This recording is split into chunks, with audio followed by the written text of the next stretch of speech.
All right, ladies and gentlemen, Jason Hetland here, ForTheRide.com and the Rodeo Roundup. Night number 9 of the Wrangler National Finals Rodeo.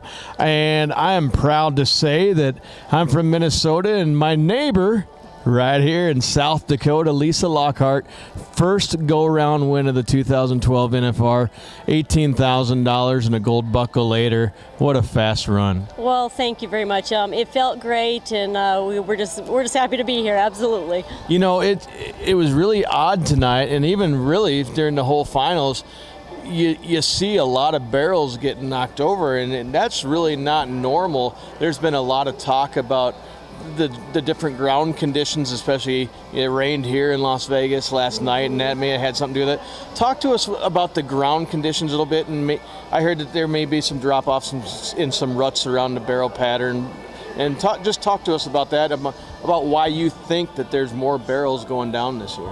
Well, you know, it's really hard to say, and you know, different ground affects people differently and horses differently. So some like sand, some don't like sand. I think we struggled a little bit early on with the sand, just for the fact that you know, where I live, it's gumbo, not sand. Yeah. But on the same token, you know, if it's hard, you know, you're going to have people that don't like it hard either. So, you know, and they try to keep it good for everybody and all the events. And so I know it's a really tough job, and you know, you sometimes you just got to go with it and try to make the best of it. And if there's suggestions we can give to them to help us out or whatever, and I think they have done that too, so that they've really tried to work with us. And anyway, and sometimes it's your night and sometimes it's not. You know, and there have been people that have won on the bottom, you know, and there have been people that won on the top. So sometimes it just doesn't all make sense why what happens. Definitely. And you know, your horse Louis, phenomenal horse. Thank you. What is the history between you and Louis? Because I know that you travel with at least 2. You travel your backup horse as well.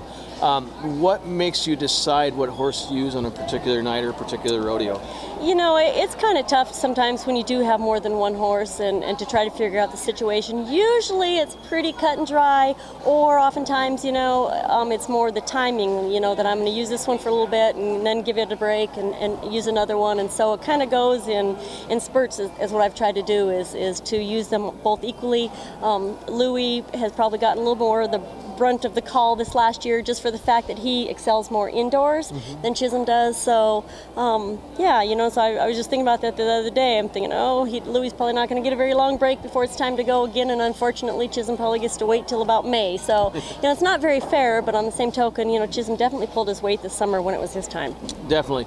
And you know, your first trip across the South Point stage, who are you going to bring up there with you tonight? Oh, my goodness. It's hard to say who may show up. You know, it's kind of crazy because we bought tickets for my kids to go see a show tonight. Oh, so my horse is, you know, my husband was taking care of my horse, then he's going to take kids to a show, and I'm sure my sister that's staying out here with us too, and her kids, I'm sure she's having a coronary upstairs right now, how this is all going to work. And the people that originally owned Louis, that I train horses for, the Bagnells from Montana, they're in town.